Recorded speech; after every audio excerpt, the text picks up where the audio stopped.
Hi everyone, my name is Edith and welcome to Mind Talk Interviews.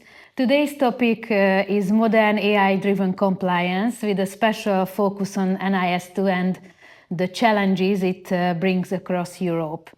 My guest today is Dániel Váczi, CEO of Brind, a company building a next-generation compliance platform.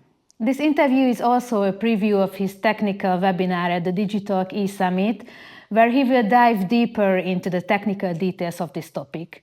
So don't forget to register, the link is in the bio. And now let's get started. Hi, Dani. Thank you for joining us today. Thank you for inviting us. Let's start with Brind. Can you tell us a bit about Brind's background? What was the original problem or insight that motivated you to start Brind? And when did you feel that the compliance market, especially around NIS2, was ready for a new approach? Well, let's go back to my childhood. I always like to do something new, creative things. And actually, Brind is my second startup. So this approach of working was always mine. I'm a cybersecurity consultant more than a decade. And use lots of different GRC tools, other kind of ISMS tools or whatever, which is interesting because there are good ones and bad ones, for sure. And 2-3 years before, NIS2 was published, and we didn't really know what will happen. Cybersecurity professionals, maybe yes, but companies had no clue what to do. And each and every member states are implementing their own legal environment. That's an issue right now. So most of these tools are quite general. And what I saw that there is a need for a tool which can be localized and international companies can use it managing this cross-boarding task. And also classical GRC tools are sometimes a bit more difficult than a company who haven't had any cybersecurity background can use it easily. And that's why when I started to think, okay, so there is a job that has to be done. Companies have to comply with NIS2. Most of them, the lower maturity level companies won't use these sometimes really good tools. They need a tool which guide better them and concentrating only on those features that they really need to do. So that was the idea. And 2 years before, I just made a clickable prototype and I show it more than 50 professionals from different parts of cybersecurity and said, hey guys, this is my idea, what do you think? Yeah, that can work. And it made me more interested than before. So we started to work with my co-founder, how to build it. We built the real prototypes. We had some MVPs, let's say. And last summer, the platform was just published. Actually, the platform that we have right now, it's totally different than it was more than a year before. And actually, this is how makes Brind, let's say, feasible here, because the Europe, learning how to NIS2. And for a small startup, it's easier to diving in this really quickly moving, area, how to NIS2. And that's why if I say, okay, for sure, that the original features are the same than 1 year before, but we learn a lot. We're working together with the companies, consultants, auditors, the authority, the supply chain. So we have really a lot of insight from real work. And as Hungary, one of the earliest adapter, we started this job more than a year. That's point. Like, if you had to put it bluntly, what is the biggest shortcoming of current GRC or compliance tools that Brind aims to solve? okay, it's three things. One is the feature set. We are concentrating only those jobs that you have to do. So it's not super complex, it's quite easy to use, but it's enough for the compliancy. Second is the localization. As I mentioned, our goal is to have each and every member state's legal environment as a feature. So if you select, I don't know, France or Germany or whatever, you will have only those features. And if you have Hungary, you have the Hungarian feature set. And third, GRC tools are mostly concentrating on one stakeholder, the entity, the organization. Brind is a platform. We build it together with the different stakeholders. We have auditor module. We have API connections if there is a need for the authorities or the supply chain or whatever. So it's not a classic GRC tool, it's a platform. How does Brind ensure accurate, up-to-date, country-specific compliance without overwhelming users with complexity?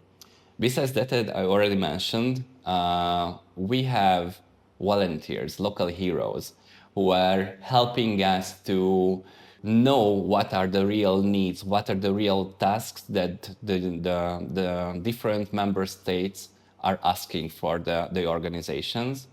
And also there are some early adopters, international companies with whom we are working really close together.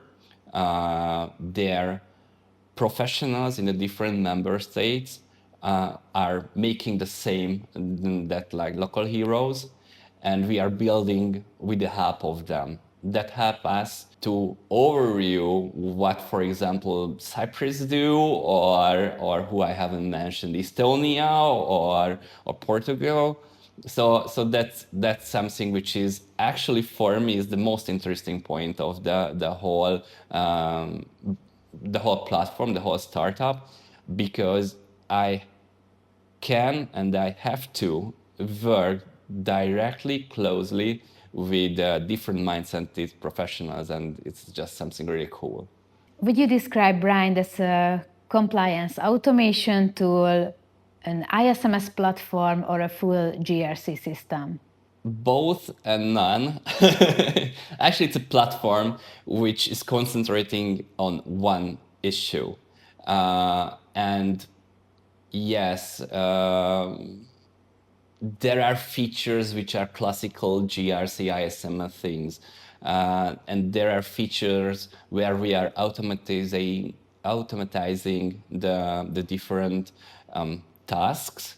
But always we are looking on those pain points where it's needed. So if I would like to describe, it's a NIS2 management and audit platform. Okay. And what does that imply for your product roadmap over the next 12 to 24 months? Well, our goal is to have every member state's feature set in 1 year. Well, if the member states are able to implement their local environments. So most of more than a half of the member states already have something, but there are lots of countries who haven't have anything. So it's a bit up to them as well, but that's one point. And we right now building a marketplace, which it's quite on the early stage. I would be really happy if it's a real cross-boarding feature in a year. And also we just started to implement AI, how we can help the customers, I mean entities, the organizations, and the auditors as well. The market is crowded, so let's talk about what makes Brind special. What do you see as Brind's single most defensible competitive advantage, something competitors won't easily copy? Well, this topic, it's not a rocket science. It's not a deep tech thing. What we have right now, it's knowledge. As Hungary is one of the most earliest adopter, and Hungary needs to, let's say, legal environment. It's one of the most complex. So we build on NIS2 853 Ref 5, which is super complex than the average. We have knowledge, and we already have a lot of stakeholders. And this is something which is right now most of the countries don't have. So we have a little bit for some time that helps us. And the approach, as I mentioned, that we would like to use it. So I would say this is something which is already we have, and maybe the little bit different approach that we would like to build super complex, fully automated and fully featured, I don't know, cybersecurity monster. We would like to build a usable, easily usable tool which can be used by, for example, mid-sized companies who are still on they are still under NIS2, or international bigger corporates as well. Let's move to another topic. AI is everywhere. But how do you really use it? How are you integrating AI into Brind in a way that goes beyond merely assisting the user and actually reduces the time and cost of achieving compliance? When I started to think about Brind, I said that I don't want to use AI, because if I cannot sell it without AI, it's nothing. Luckily, it's an ongoing product. There are different stakeholders who are using us. We have smaller, bigger customers. So it stands on its leg. AI will help in different ways, but after 2 years, I know what to build. When I was thinking about AI 2 years before, I had a different vision, because I didn't know what the entities should do, what auditors should do. And now, based on the feedbacks, we started to build together with them these features. Basically, what is a real need, that there are 100-page policies, other kind of documentations that they need to somehow checked, and then put if they have or don't have in the company, checking the cybersecurity controls, which is really time consuming. So it's really a lot of work. Even if you do as a company alone, or if you're using consultant, a third-party consultant. So it's hard. That's one point what we would like to help. Mm-hmm. And the other is the auditor side, where the auditors should go through again these cybersecurity controls, sometimes in different frameworks, and they should collect the informations from the different documentations and setting the interviews. So this is the two main focus that we would like to solve or help with the help of AI. What role do you envision AI playing in the broader compliance ecosystem, and how do you ensure quality and trust among service providers? I think it's really hard. I mean, uh, large language models are quite okay, but I'm using and we are building this approach in the background. We had tests, we work together, companies who already build such a model, and there are good ones, bad ones. So I don't see that it will really take off the people from the process. Language models helps to make the process really, how to say, shorter, but they are never 100% sure. So for example, from the customer perspective, when they go through the cybersecurity framework and the controls, gathering information from a document and put it into one control, it's okay because it can, let's say, 80% sure that it's okay or not okay. That what the bigger players can do right now based on our test. But on the other side, auditors, they have to have 100%. So it's really something where people will be there, I think, for sure, in midterm, I guess in longer term as well. But again, it's something which, if we concentrating on NIS2, not generally, it's something that we don't know because, for example, as I mentioned, our platform is different than it was 1 year before. So as we're working closely together with companies and partners, we will see if it's a real need, I mean AI, or it's a real need, just the technology is not there yet. I don't know. We are developing, we are working on it hardly, and we will see if it's something that it's good. I can leave it in one point if it's not really work.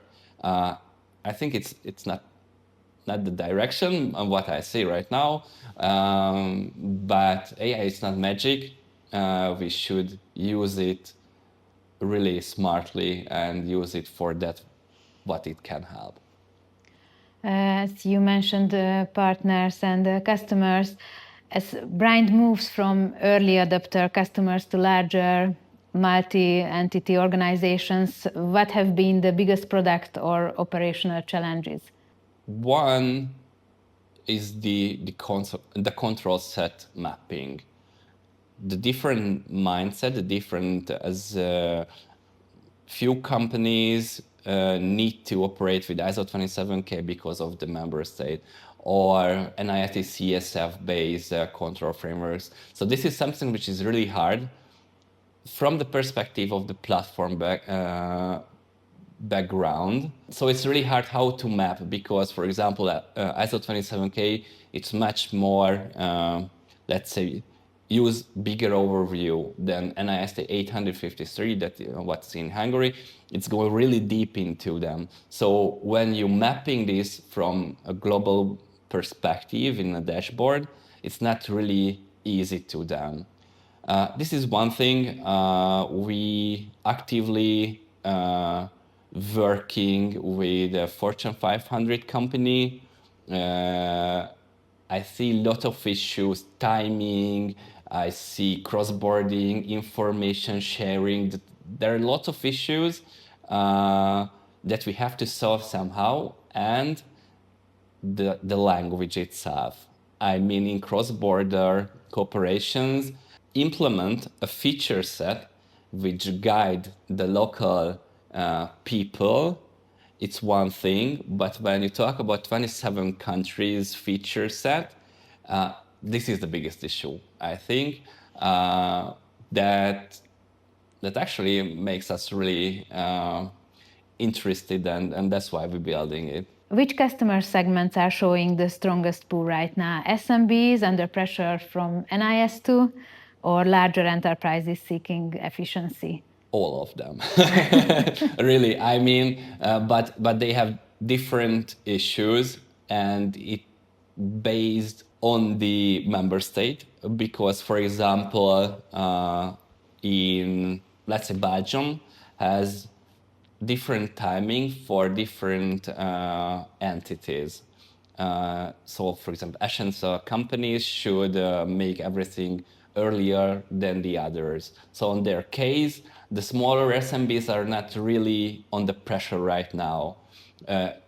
In Hungary, each and every company should comply in the same time. So here I can see different, let's say, needs. The SMEs are who haven't had any cybersecurity before. They right now just, okay, what's cybersecurity? So that's one issue, and they are looking for a tool which can govern their job. And the bigger ones, as I mentioned, this whole international management, it's I think the biggest issue. As I see, there are some where the mother company is operating on a member state who don't have NIS2. And it's really hard, I think, from their perspective. Okay, so we would like to push the subsidiary somehow, but we don't know how to NIS2 right now in our country. Different issues, but all of them are facing, I think. And how does this influence your go-to-market approach? As a small startup, our go-to-market approach is go with our customers. So basically, we have some focus markets. We have some focus, let's say, sectors where we have more customers than the others. But the go-to-market strategy in our way is to solve the issues of the different players and trying to let's say, combine and clarify into one platform. And we haven't say, and we will never say for one country who don't have our implementation, okay, you will be later. Because there's a real need. We have let's say, a good thing, which is, on the other hand, it's bad thing, the timing. So Hungary, Belgium, Croatia was earlier, so we could make it easier. There are countries who are trying to use other member states' framework, so it's also cool for us because if we make one implementation, it's not just one country but other ones. So we go step by step as the member states goes in their journey. If Brind becomes maximally successful, how do you think compliance work will look in 5 years? How the world is changing, I don't know. Basically, as we're learning NIS2, as we're learning how to comply with, and also we were talking about the organization's perspective until this point, but the government perspective also is there, how to, let's say, handling on the alerts or the attacks in the EU. So it's something which is growing. It's something which is I think cannot be predicting right now. How I look the future, I have really the vision that we can be this bridge where the stakeholders locally and internationally can work together, communicate together through the marketplace, can easily find each other. I think this is something which is a real need. If we looking out of EU, we don't see this kind of, let's say, legalization push.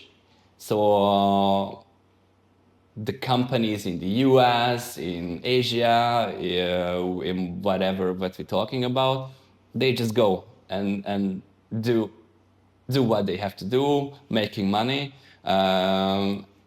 As I talking right now with, let's say, manufacturing companies, 80 people there, Previously, they had to do the money. Right now, they have to comply with these cybersecurity things, which is lots of time is totally new for them. So this is where we should somehow turn this legal push to a real value, which can be an added value on a company in EU than the others who, well, they can do something with cybersecurity, but most of the time they just don't care about it. Okay, and why do you think, which current industry practices do you believe will disappear? I mean, for sure, if we talk about the banking sector or the telecommunication sector, they have best practices. They already started to do well. Banking sector has DORA, so well they have other things to do, but these guys already put lots of effort in cybersecurity. I think we should learn on that, but also these guys right now usually are big players. So what we should concentrate is the smaller, the mid-sized guys, how we can quite short time, how we can make a big improvement on that. So this best practice, I don't know if it exists or not. What we can say that the early adopters countries should share the knowledge with the later ones, and maybe this will be the best practices, and we're just writing them right now. Okay, Dani, thank you very much for the great insights. And we wish you and the entire team lots of success with the upcoming plans. Thank you so much, and thank you for having me. Thanks. If you are curious to learn more about this topic, don't forget to sign up for the Digitalk-tech Summit. The link is in the bio. Thanks everyone for watching, and see you in the next episode. Thank you. See you.